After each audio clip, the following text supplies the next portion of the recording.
లోతు తన ఇద్దరి కూతుళ్లను చెరిచిండా లేదా? లోతు చెరసలా. ఎవరు చేర్చారు మరి? అసలు ఎవరు చెరసలా. అదేలా సార్ కడుపులో వచ్చింది సార్? మరి చెరిచటం కాదు, అది దొంగిలించడం కాదు, తస్కరించుట.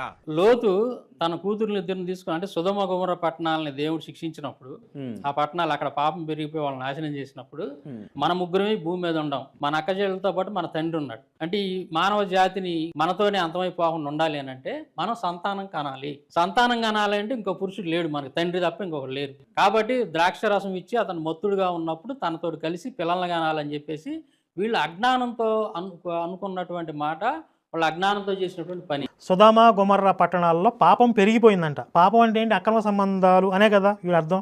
ఇప్పుడు తండ్రి కూతురుని మించిన అక్రమ సంబంధం ఇంకేమైనా ఉంటుందా? లేదు కదా. మరి వీళ్ళని కూడా చంపేయాలి కదా. మరి లోతు కూతురుని ఎందుకు చంపలేదు? 2 పట్టణాలను తగలబెట్టేసాడని రాశారు కదా. దేవుడు వాళ్ళని అలా చేయమని చెప్పలేదు.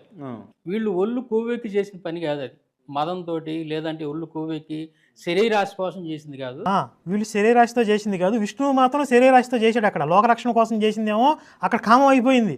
ఇప్పుడు వీళ్ళ దేవుడు వీళ్ళతో, ఒరే నేను ఈ పట్టణాలను తగలబెట్టేస్తున్నాను, మీరు ఇక్కడి నుంచి పారిపోండి అని చెప్పాడు కదా. ఇప్పుడు ఆ లోతు కూతుర్లు మేము సెక్స్ చేయడానికి తండ్రి తప్ప ఇంకెవరూ లేరు అనుకుంటేనే, ఓసి పిచ్చ మొహాలారా ఎవరు లేకపోవడం ఏంటే, నేను తగలబెట్టింది ఈ 2 పట్టణాలనే, ఇదిగో లోకం అంతా ఇంకా అలాగే ఉంది, మీరు బయటికి పోతే బోల్డు మంది దొరుకుతారు అని చెప్పొచ్చు కదా. అడుగు. లోతు తన ఇద్దరు కూతుళ్లను చెరిచిండా లేదా అని అడుగుతున్నాడు విలేకరి. అతను ఆ ప్రశ్న వేయడమే అసంబద్ధమైన మాట, సరి అయిన మాట కాదు. ఎందుకు అంటే లోతు మత్తుడై ఉన్నాడు, ఆయన చెరిచే పరిస్థితుల్లో లేడు. సాంబశివరావు అనే క్రిస్టియన్ ఒక మాట మాట్లాడుతున్నాడు. ఆ మాటను నేను ఖండిస్తున్నాను. ఎందుకనంటే దేవుడు సర్వలోకాన్ని నాశనం చేశాడు, ఏ మనిషి కూడా భూమి మీద లేడు అన్నట్టుగా మాట్లాడుతున్నాడు. దేవుడు 2 పట్టణాలు మాత్రమే నాశనం చేశాడు, మిగతా పట్టణాలన్నీ సజీవుగా ఉన్నాయి. మొత్తం నోహం కాలంలో అంతమైంది అన్నట్టుగా మాట్లాడుతున్నాడు. దీన్ని బట్టి సాంబశివరావుకి వాక్యం తెలియదు.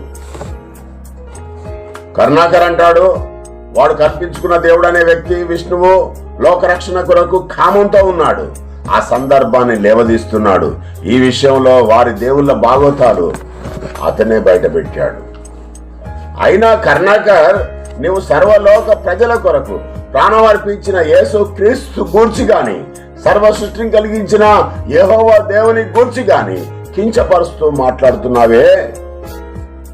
రే కరుణాకర్, బైబిల్ గురించి నీకు ఏమీ తెలియదు కదా. తెలియదు.